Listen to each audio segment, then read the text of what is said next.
in the mountains separating the east from the west, the Yazid domain. At the fork of the trail, the candidate would have an important decision, either to retain his present identity or strike out on the left-hand path to Shambhala, where he might dwell in Satan's household, having rejected the foibles and hypocrisies of the everyday world. A striking American parallel to this rite is enacted within the mosques of the ancient Arabic order of the Nobles of the Mystic Shrine, an order reserved for 32nd degree Masons. The nobles have gracefully removed themselves from any implication of heresy by referring to the place beyond the Devil's Pass as the domain where they might worship at the shrine of Islam. It really makes little difference whether Shriners worship Allah or the devil. Both are demons. Please understand that I am not saying that all Masons are involved in satanic ritual abuse, or that even the majority of them are. However, Masons who are Satanists are said to use the cover of Masonic secrecy and sometimes Masonic buildings to perform their abuse. Are there Satanists in the Masonic Lodge today?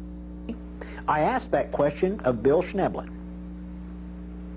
Well, as to whether or not there are many Satanists within the Masonic order, I personally think there are. I know that virtually every high-level Satanist that I knew was also a Freemason. Now, that's, of course, that's not a real good statistical sample because I only knew maybe 5 or 6 of them, but you look at the list of the men in this century who were the movers and shakers of occultism, witchcraft, and Satanism, and virtually every single one of them was a Freemason.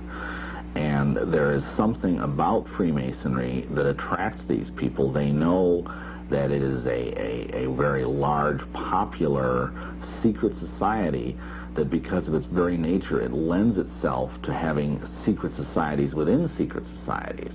And so it's like a shell or a framework into which these people that are Satanists can move, and to, again, by kind of trolling the waters, so to speak, they can begin to seine out the people who are really interested in first the occult, and then they go through a little filtration process, and they find those that are interested in witchcraft, and then they filter them out even more, and they find those people that are into witchcraft that want to get into black witchcraft, which is, of course, Satanism. And all you have to do is look at the symbolism, especially within the Scottish Rite, and even within New York Rite and the Knights Templar Commandery, and you will see over and over again symbols that are used that are outright satanic. I mean, there's not even any question that these symbols are satanic. And of course, the Knights Templar, who are very prominently figured in Masonic lore, were, of course, prosecuted and condemned as demon worshippers and black magicians in the 1300s. So, you know, it's no wonder that Satanists come to this. It's because it's a fertile breeding ground for them in more ways than one. All Freemasons are involved in the occult. This is an obvious truth that is a great embarrassment to so-called Christian Masons. Occult means hidden or secret, and those are certainly the characteristics that describe Freemasonry.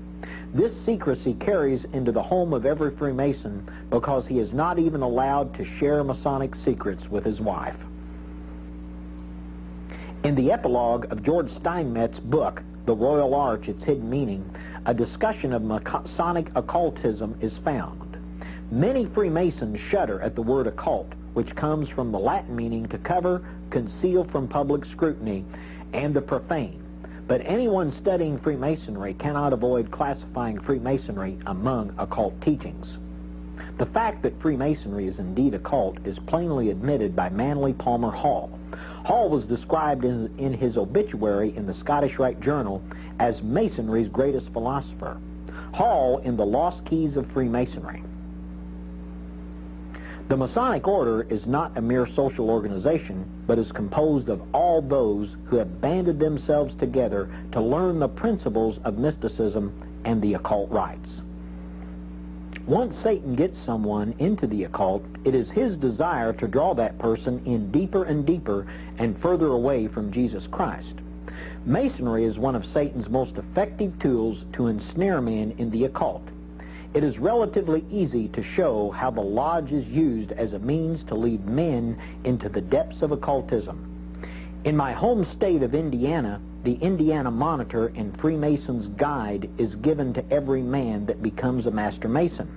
This book plainly tells the new Mason that when he was initiated into Freemasonry, he was given merely the pathway to knowledge.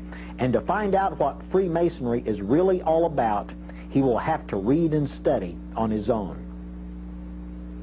In the ceremonies of making a Mason, we do not attempt to do more than to indicate the pathway to Masonic knowledge, to lay the foundation for the Masonic edifice. The brother must pursue the journey or complete the structure for himself by reading and reflection. When our ritual ends, we have but given him a pattern, a blueprint, so to speak, for the erection of his own personal temple. Let us suppose that the new Mason takes the advice of the Grand Lodge of Indiana and begins to explore the real meaning of Masonry through Masonic literature. One of the books that is recommended to him on the pages of the Indiana Monitor is The Builders by Joseph Fort Newton. The Builders has a rich bibliography of Masonic literature. Newton wrote the following at the beginning of the bibliography. The text and notes of the foregoing pages indicate often with brief characterizations such books as the writer found particularly helpful in the course of his study, whereof he makes acknowledgment.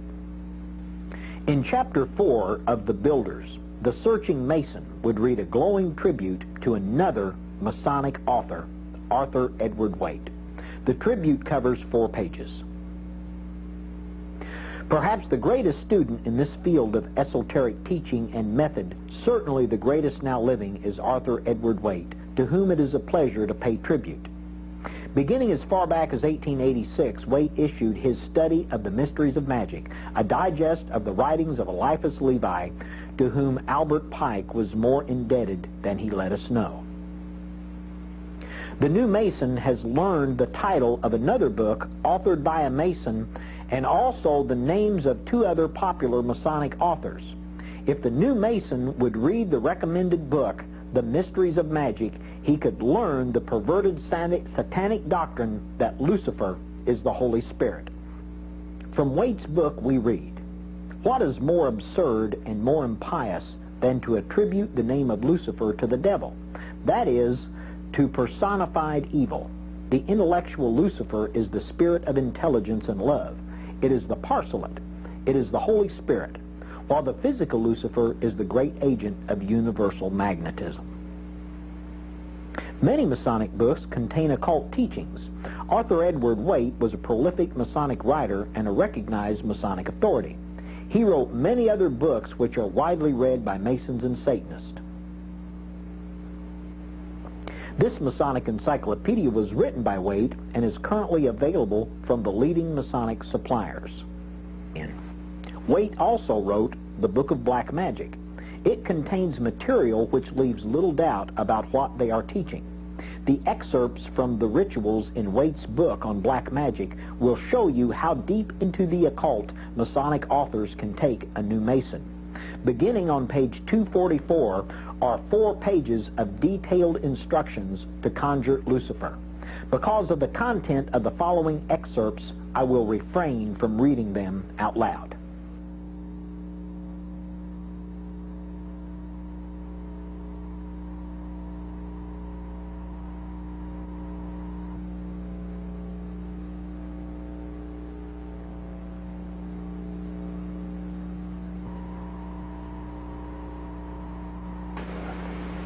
The most popular Masonic book, The Builders, praises Waite's book as a series of volumes noble in form, united in aim, unique in wealth of revealing beauty, and of unequaled worth.